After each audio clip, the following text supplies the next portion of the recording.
Right, a few blokes asked me to do a bit of a review on the Verney Carron Speedline. As you see on the table here, pulled it all apart. Let's turn this fucking light off. I pulled it all apart. Verney Carron distinctly says do not do that. But I've got a bit of experience with firearms. Sort of know what I'm doing. I hope I know what I'm doing. Anyway, I pulled it apart just to have a look and see how the build quality of this weapon is. I mean, they're $3,300 Australian, and you get them with 30-06 or 300 Win Mag. The best way to describe the action of this gun is it's a interrupted, what I would call, they call it a lever release, but I'd call it an interrupted semi-auto. So essentially, you cock the weapon, you release the working parts forward, you fire the round, you fire the action, and then what will happen then is under gas power, the action will cycle, the bolt will come backwards, spit the old round out, the empty case, and from there you push the lever down on the side of the action. It'll allow the working parts to come forward, thus chambering another round, allowing you to continue firing. Now you look at some of the other videos, it's quite quick to fire, it's really fast. However, the penalty of that is, you know, you're hitting the lever and it gets quite inaccurate if you're hitting it fast and then trying to take a shot quick. So there's always that penalty for anything, but you can chamber around and fire fast. Now with 300 Win Mag, it heats up fucking quick, really quick. So yeah, it's a fluted barrel, but that doesn't help. 5 rounds of this shit, that barrel will not be able to touch it. It'll be that hot. Right, that aside, let's go through from left to right here. We'll start off with the stock. Now Verney Carron calls these an executive stock. The reason they call that, I'm not too sure. It comes with a few parts, you know, in the gear. The stock itself, I mean, I don't know what timber this is. It does have a nice figure. It's very light, but like it just seems too light to be walnut to me. But I mean, it may be walnut. I mean, it's very light. One thing I have noticed is these stamps on them. It says 45. I know it's backwards on this part of the stock, but throughout the whole build on this gun, you can see that number carried out.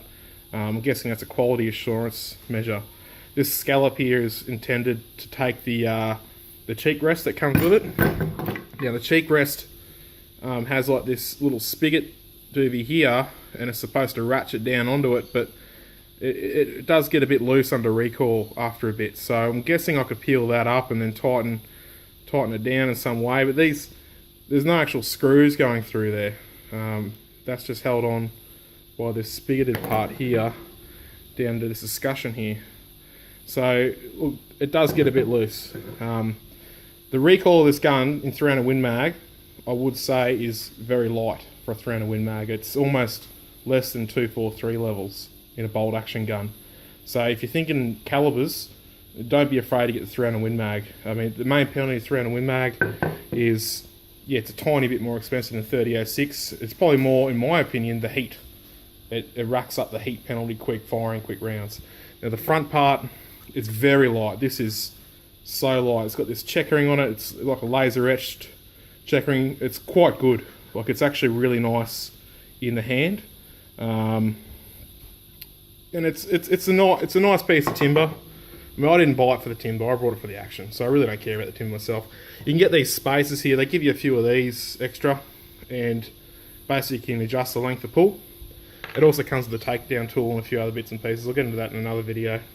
This is the recoil pad. I've just left the smallest one on that comes with it as it's shipped. There does come shipped with another thicker recoil pad. It's about double the thickness of this, but that will increase the length of pull. And I've found the recoil completely acceptable. Like, it's so light, it's almost a joke in 300 Win Mag. And you do have this nice little Verney Carron holographic sort of image there. It takes down from, you take off the buttstock there, or the recoil pad, to they've got 2 Phillips head screws in there, or sorry, flat head screws, and then there's a takedown tool. You slip up there, and just like a normal shotgun or any other rifle, there's a little bolt in there, a large bolt. They ship a tool with that, and I will say that this bolt it's quite good quality chrome moly steel. It's not shit like you get a Rossi or something like that. They're crap, but this is quite good quality, and that goes without this whole rifle. Like, all the machining in this gun and the steel and the quality used, it's quite high, and you'd expect that for $3,300. Now the receiver itself's alloy.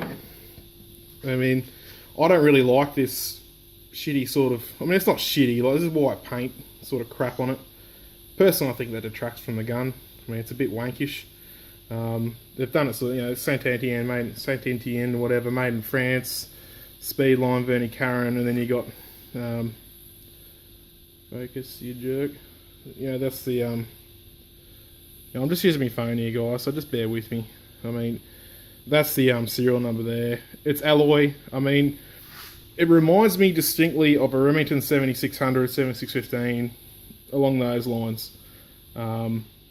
It's got this trunnion here where the barrel slips into and the end of the gas system bolts up to. And the mag system, the mag release, that's the mag release there. It's quite positive. The mag will just slip out if you touch that, it'll just drop. But it's not in the way or anything, it's not a big catch. It's quite easy to deal with. I mean, it's like, got this, I wouldn't say it's blued, it's just like I don't think it's Cerakoted, it must be like a phosphate finish or something like that. It's not rough, but it's not smooth. One thing I will say is this rail, you got to buy this rail. Some companies are selling these guns with the rail. I had to buy this rail as an extra. I think it was 120 odd bucks. What I don't like about it is that the way to attach the rail to the receiver is through these Phillips head screws, which means you can't get as much torque onto it.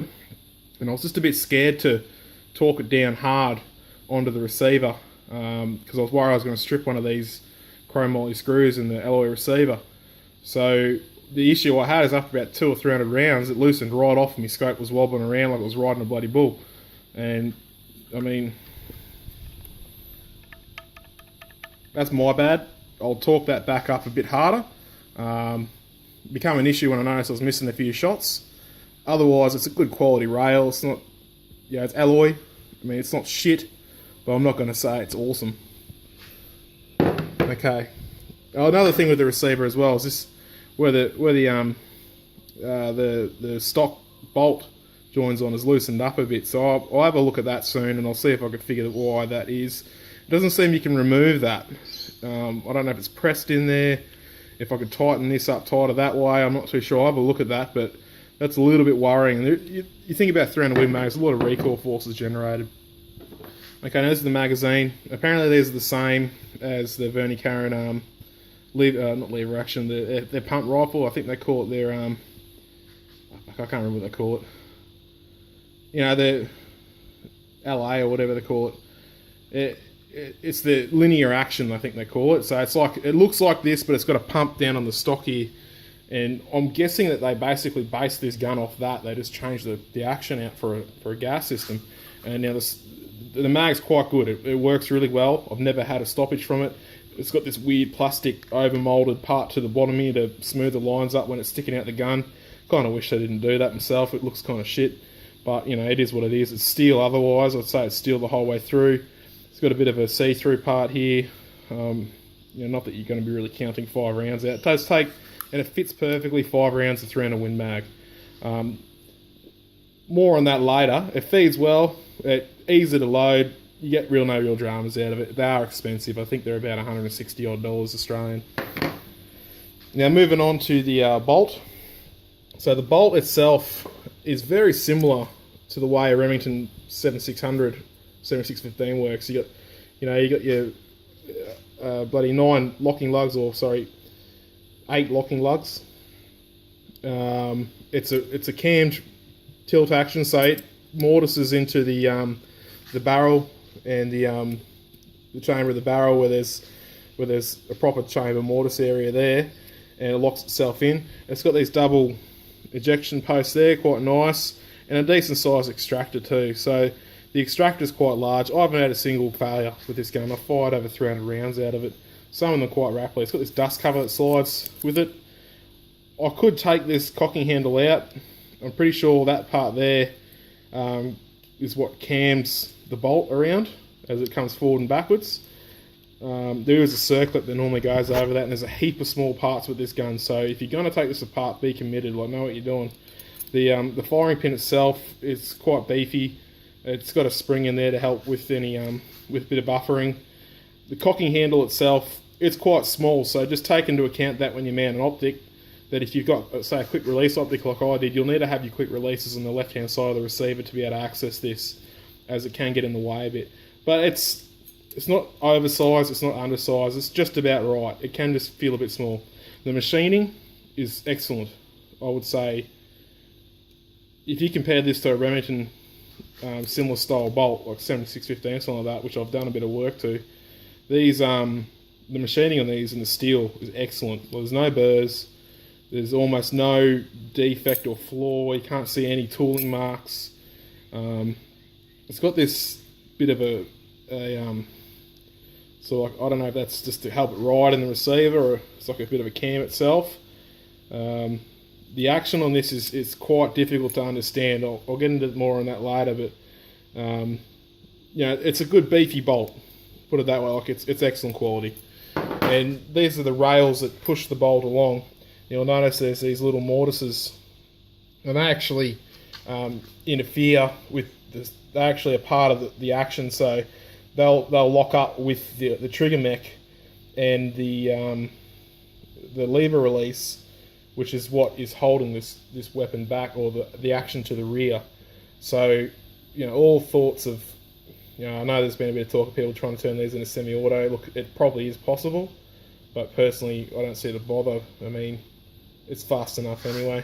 The trigger mech is, you know, classic shotgun style, or almost self-loader style. You know, it's got just a swing-out hammer, two nice big springs flanning that forward, so you're not going to get any soft strike primers. It's got this is cocking.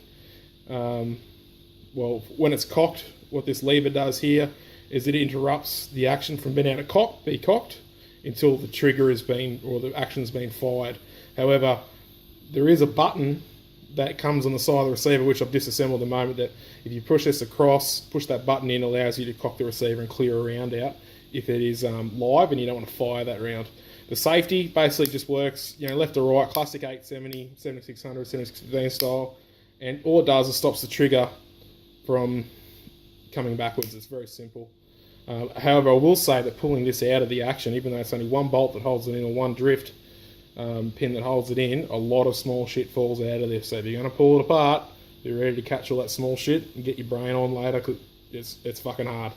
Alright, the gas system and the barrel. So the barrel has these excellent sights. Like, they are really good. I didn't even sight this in, took it out and I found it was dead on at 100, no worries. They are quite bulky, but the classic fibre optic style, your True Glow style, you got your 3 green, your 1 red.